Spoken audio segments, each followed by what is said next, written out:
Bismillahirrahmanirrahim. Assalamualaikum warahmatullahi wabarakatuh.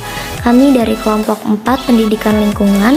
Di sini kami akan menjelaskan atau memaparkan materi tentang konservasi lingkungan hidup.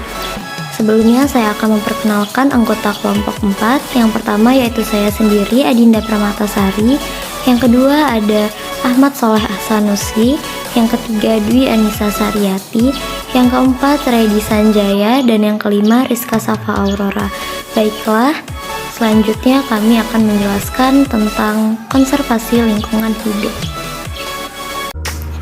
Konservasi adalah upaya yang dilakukan manusia untuk melestarikan atau melindungi alam. Konservasi atau conservation adalah pelestarian dan juga perlindungan.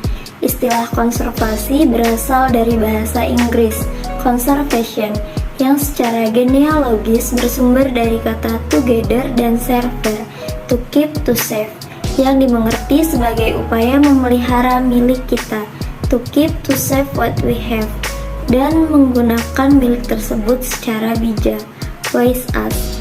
Kemudian terdapat juga pengertian konservasi menurut ilmu lingkungan sebagai berikut. Yang pertama, itu adalah upaya efisiensi dari penggunaan energi, produksi, transmisi, atau distribusi yang berakibat pada penggunaan konsumsi energi di lain pihak, menyediakan jasa yang sama tingkatannya. Kemudian yang kedua, upaya perlindungan dan pengelolaan yang hati-hati terhadap lingkungan dan sumber daya alam fisik. Kemudian yang ketiga, pengelolaan terhadap kuantitas tertentu yang stabil sepanjang reaksi kimia atau transformasi fisik. Yang keempat, upaya swaka dan perlindungan jangka panjang terhadap lingkungan. Kemudian yang kelima, suatu keyakinan bahwa habitat alami dari suatu wilayah dapat dikelola, sementara keanekaragaman genetik dari spesies dapat berlangsung dengan mempertahankan lingkungan alaminya. Lalu, konservasi juga dapat dipandang dari segi ekonomi, sosial, dan ekologi. Konservasi dari segi ekonomi mencoba memanfaatkan sumber daya alam untuk masa sekarang. Dari segi ekologi, konservasi merupakan pemanfaatan sumber daya untuk masa sekarang dan masa yang akan datang. Sementara dari segi sosial, konservasi merupakan pemanfaatan sumber daya alam yang harus dilakukan dengan bijaksana. B. 3 kegiatan pokok konservasi sumber daya alam hayati dan ekosistemnya. Yang pertama ada pelindungan sistem penjaga kehidupan. Pelindungan sistem penjaga kehidupan meliputi usaha-usaha dan tindakan-tindakan yang berkaitan dengan perlindungan mata air, tebing, tepian, sungai, danau, dan jurang. Pemeliharaan fungsi hidrologi hutan, perlindungan pantai, pengelolaan daerah aliran sungai, perlindungan terhadap gejala keunikan dan keindahan alam, serta lain-lain. Yang kedua ada pengawetan keanekaragaman jenis flora dan fauna beserta ekosistemnya. Pengawetan merupakan usaha dan tindakan konservasi untuk menjamin keanekaragaman jenis, meliputi penjagaan agar unsur-unsur tersebut tidak punah, dengan tujuan agar masing-masing unsur tersebut dapat berfungsi dalam alam dan senantiasa siap untuk sewaktu-waktu dimanfaatkan bagi kesejahteraan manusia. Yang ketiga ada pemanfaatan secara lestari sumber daya alam hayati dan ekosistemnya.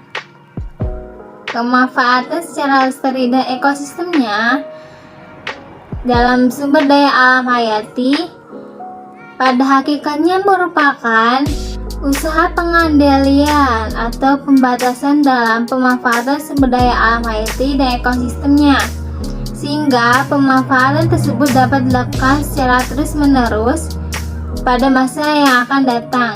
Kegiatan yang dilakukan adalah pemanfaatan kondisi lingkungan kawasan pelestarian alam dengan tetap menjaga kelestarian fungsi kawasan dan pemanfaatan jenis tumbuhan dan satwa liar dengan tetap memperhatikan kelangsungan potensi, daya dukung, dan keanekaragaman jenis tumbuhan dan satwa liar. Nama Redi Sanjaya, NPM 2011010131. Di sini saya akan melanjutkan materi sebelumnya. Jadi, pemanfaatan sumber daya alam hayati itu dilakukan dengan penuh tanggung jawab dan secara bijaksana. Hal ini agar menjamin persediaan sumber daya alam itu tidak habis dalam waktu yang singkat. Pemanfaatan dengan penuh tanggung jawab dan bijaksana itulah yang kita sebut dengan kata konservasi, di mana kata konservasi itu sendiri adalah suatu upaya yang dilakukan oleh manusia untuk melestarikan atau melindungi alam, sehingga sumber daya alam dan ekosistemnya merupakan bagian kehidupan manusia, baik masyarakat tradisional maupun modern. Selanjutnya, kelestarian. Kelestarian adalah suatu kondisi di mana sumber daya alam hayati yang ada di suatu kawasan akan ada seterusnya. Pemanfaatan sumber daya alam yang dapat diperbarui dilakukan secara maksimum sebesar laju pertumbuhannya. Misalnya, riak pohon atau banyaknya anakan menjadi dasar perhitungan. Bila pemanfaatan melebihi laju pertumbuhan, akan sumber daya tersebut semakin langka dan menjadi punah. Kelangkaan. Status kelangkaan dari suatu spesies dihubungkan dengan 3 kategori, yaitu yang pertama, wilayah sebaran geografisnya, yang kedua, jumlah populasi lokalnya, dan yang ketiga yaitu variasi kebutuhan habitat. Jika suatu spesies secara keseluruhan ditemukan dalam jumlah yang sedikit, maka spesies tersebut dikatakan langka. Sebagai contoh yaitu elang Jawa yang merupakan endemik dari daerah Pulau Jawa yang kini dikategorikan genting. Juga harimau Sumatera yang dikategorikan genting. Sehingga jika tidak dilakukan upaya pelestarian, maka dengan segera akan punah. Sedangkan punahan sendiri merupakan suatu kondisi di mana individu terakhir dari suatu spesies benar-benar sudah tidak ditemukan lagi dalam jumlahnya di suatu alam. Contohnya yaitu tular Jawa dan harimau Jawa, yang penyebab kelangkaannya dan kepunahannya itu dikelompokkan menjadi kepunahan secara alami, juga kepunahan yang diakibatkan oleh aktivitas manusia, baik yang berhubungan secara langsung maupun yang tidak berhubungan atau tidak secara langsung. Assalamualaikum warahmatullahi wabarakatuh. Izin memperkenalkan diri. Nama saya Ahmad Soleh Sanusi, NPM 201101100006. Izin melanjutkan materi yang telah disampaikan oleh sahabat saya yang sebelumnya menyampaikan materi yang akan sampaikan, yakni C. Sasaran konservasi. Berhasilnya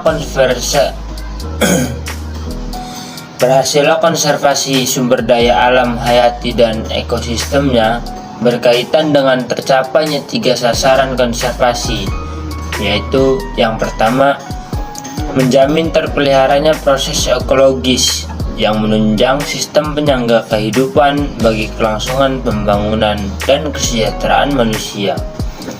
Perlindungan sistem penyangga kehidupan.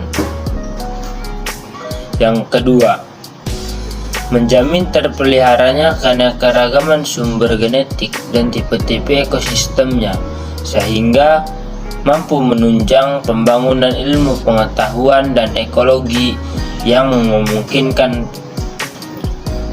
pemenuhan kebutuhan manusia yang menggunakan sumber daya alam hayati bagi kesejahteraan. Dan yang ketiga, mengendalikan cara-cara pemanfaatan sumber daya alam hayati sehingga terjamin kelestariannya. Materi yang selanjutnya ini ya D. Tujuan dan manfaat konservasi.